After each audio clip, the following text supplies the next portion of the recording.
স্বর্ণ ব্যবসায়ীকে কুপিয়ে হত্যা করে ডাকাতি, গ্রেপ্তার 6। দেশ একটা বিপজ্জনক পরিস্থিতির দিকে যাচ্ছে, বললেন জিএম কাদের। ব্যবসায়ীর সংবাদ সম্মেলন, টাকা না দিলে মামলায় ফাঁসিয়ে দিচ্ছে পুলিশ। ডক্টর ইউনূসের কাছে আশা করছি দেশ নিরাপদে থাকবে, বললেন সেলিমা রহমান।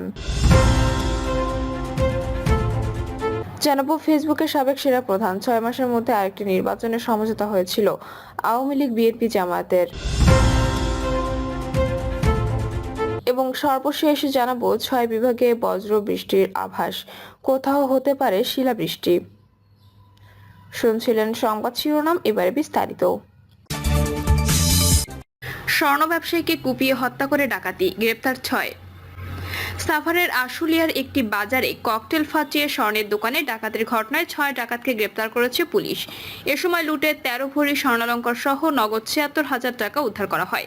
পুলিশ সুপার আনিসুজ্জামান জানান, গত 9 মার্চ রাত 9টার দিকে আশুলিয়া নয়ারহাট বাজারের দিলীপ স্বর্ণালয়ের সামনে দিলীপকে তার স্ত্রী সরস্বতী দাসের সামনে ধারালো অস্ত্র দিয়ে কুপিয়ে হত্যা করে স্বর্ণের ব্যাগ লুট করে নিয়ে যায় ডাকাতরা। এই ঘটনায় সরস্বতী দাস মামলা করলে খুনসহ ডাকাতের ঘটনায় প্রত্যক্ষভাবে জড়িত থাকা ব্যক্তিদের চিহ্নিত করে পুলিশ। পরে বিকেল থেকে মধ্যরাত পর্যন্ত সাভার, আশুলিয়া, রাজশাহী ও রাজবাড়ী জেলায় অভিযান চালিয়ে 6 জনকে গ্রেপ্তার করা হয়। তাদের মধ্যে 5 জন ঘটনাস্থলে উপস্থিত থেকে হত্যার পর স্বর্ণ লুট করে এবং একজন ডাকাতি মামলায় তার জিম্মায় রাখে। আনিসুজ্জামান আরও জানান, ডাকাত রিপনকে সাভারের জাদুরচর এলাকা থেকে মাসুদ রানা ওরফে কালা মাসুদকে, শাহ আলম এবং আরমানকে আশুলিয়ার বারুইপাড়া এলাকা থেকে আটক করে জিজ্ঞাসাবাদ করা হয়। জিজ্ঞাসাবাদে তারা 4 জন সহ আরও 8 থেকে 9 জন প্রায় 10 বছর ঢুকে ঢাকা সহ বিভিন্ন এলাকায় ডাকাতি করে আসছে বলে জানায়। পরে তাদের দেওয়া তথ্যমতে চাঞ্চল্যকর দিলীপ হত্যা ও স্বর্ণ ডাকাতির ঘটনায় জড়িতদের ব্যাপারে নিশ্চিত হওয়া যায়। আটকরা জানান, ঘটনার দিন রাত আনুমানিক 8টার দিকে ডাকাত ইমরান, তার 2 ভাই শাহ আলম ও আরমান সহ রিপন, আরিফ, আকাশ, তালিম ও মাসুদ রানা ওরফে কালা মাসুদ একটি গাড়ি ভাড়া করে নয়ারহাট এলাকার স্বর্ণের দোকানে ডাকাতি করার জন্য প্রস্তুতি নেয়। ইমরান ও আকাশ উক্ত ভাড়া গাড়ির ভেতরে অবস্থান করে এবং আরমান ও শাহ আলম ঘটনাস্থলের পাশে পাহারা দেন।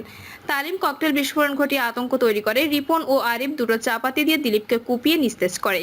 এ সময় মাসুদ রানা ওরফে কালা মাসুদ স্বর্ণের ব্যাগ ছিনিয়ে নিয়ে ভাড়া গাড়িতে ওঠেন। পরে 8 জন মিলে ওই গাড়িতে উঠে ঘটনাস্থল ত্যাগ করে। দেশ একটা বিপজ্জনক পরিস্থিতির দিকে যাচ্ছে, বললেন জিএম কাদের।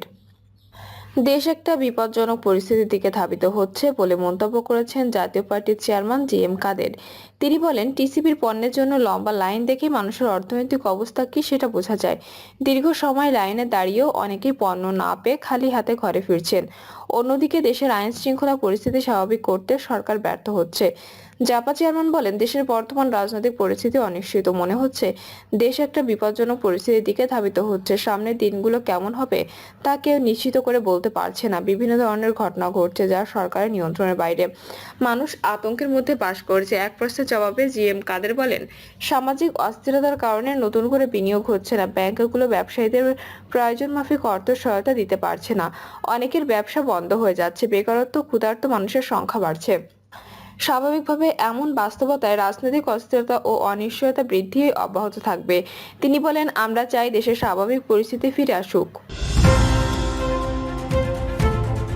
ব্যবসায়ীর সংবাদ সম্মেলন, টাকা না দিলে মামলায় ফাঁসিয়ে দিচ্ছে পুলিশ। চট্টগ্রামে টাকার জন্য সাধারণ মানুষকে পুলিশ হয়রানি করছে বলে অভিযোগ করেছেন নূর মোহাম্মদ সাহেদ নামে এক ব্যবসায়ী। তিনি দাবি করেছেন, বর্তমান ব্যবসায়ী, সাধারণ চাকরিজীবী, শ্রমিক কেউই পুলিশের হয়রানি থেকে বাদ যাচ্ছে না।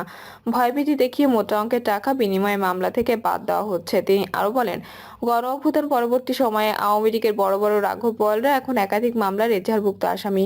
তাদের না ধরে পালিয়ে যাওয়ার সুযোগ করে দিচ্ছে পুলিশ, আর নিরীহদের আটক করার পর অজ্ঞাত আসামি হিসেবে মামলা দিয়ে দিচ্ছে। আবার বাদীর সঙ্গে রফাদফা হলে মামলা থেকে বাদ দিয়ে দিচ্ছে। এসব হয়রানি থেকে মুক্তি পাওয়ার উপায় কি? ডক্টর ইউনূসের কাছে আশা করছি দেশ নিরাপদে থাকবে, বললেন সেলিমা রহমান। বিএনপির স্থায়ী কমিটির সদস্য সেলিমা রহমান বলেন, আপনারা দেখেছেন নুসরাত পারুল থেকে শুরু করে গত ফ্যাসিস্ট সরকারের আমলে একের পর এক নারী নির্যাতনের শিকার হয়েছে। যারা ধর্ষণকারী তাদের কোনো বিচার হয়নি, এমনকি হত্যাকারী যারা তাদের কোনো বিচার হয়নি। সেলিমা রহমান বলেন, যারা গুম, খুন, হত্যা করেছিল তারাই কিন্তু সেই সময় রক্ষক হিসেবে অন্যদেরকে দিয়ে কাজগুলো করাতো। আজকে আমরা এমন একজনের কাছে দায়িত্ব তুলে দিয়েছি যাকে আমরা মনে করি শান্তির প্রতীক। আমরা ডক্টর ইউনূসের কাছে আশা করছি আমাদের দেশ নিরাপদে থাকবে, আমাদের মা বোনেরা নিরাপদে থাকবে, সবাই মুক্ত ও স্বাধীনভাবে কথা বলতে পারবে। ফেসবুকের সাবেক সেনা প্রধান 6 মাসের মধ্যে আরেকটি নির্বাচনের সমঝোতা হয়েছিল আওয়ামী লীগ, বিএনপি, জামায়াতের। 2014 সালে বিতর্কিত নির্বাচন নিয়ে এবার মুখ খুলেছেন সাবেক সেনাপ্রধান জেনারেল ইকবাল করিম ভূঁইয়া। তিনি বলেছেন, ওই নির্বাচনের পর আওয়ামী লীগ, বিএনপি ও জামায়াতের মধ্যে সমঝোতা হয়েছিল 6 মাসের মধ্যে আরেকটি নির্বাচনের, কিন্তু আওয়ামী লীগ ওয়াদার বরখেলাপ করেছে। 3 মার্চ নিজের ফেসবুকে দেওয়া এক স্ট্যাটাসে তিনি এসব কথা বলেন। সাবেক সেনাপ্রধান স্ট্যাটাসে লিখেছেন, 2014 সালে জাতীয় সংসদ নির্বাচনে আমার ভূমিকা নিয়ে কিছু কথা বলা প্রয়োজন, কারণ তখন সেনাপ্রধান হিসেবে আমার দায়িত্ব কি হওয়া উচিত ছিল সে বিষয়ে কিছু ব্যক্তি তাদের অন্যায্য ও অবাস্তব আকাঙ্ক্ষা থেকে প্রশ্ন তুলেছেন। রাষ্ট্র ক্ষমতা যখন বিএনপির হাতে ছিল, তখন প্রধান বিচারপতির অবসরে বয়স বাড়িয়ে তারা নিজেদের পছন্দের ব্যক্তিকে তত্ত্বাবধায়ক সরকারের প্রধান করার ব্যবস্থা করেছে। 2006 সালে তাদের 5 বছরের শাসনামল শেষ হলে সরকার পদত্যাগ করে। তবে নির্বাচনের প্রভাব বিস্তারে বিএনপির অভিলাষের অভিযোগ তুলে আওয়ামী লীগ লগ্নি বৈঠার আন্দোলন নামে এক ভয়াবহ বিক্ষোভের সূচনা করে।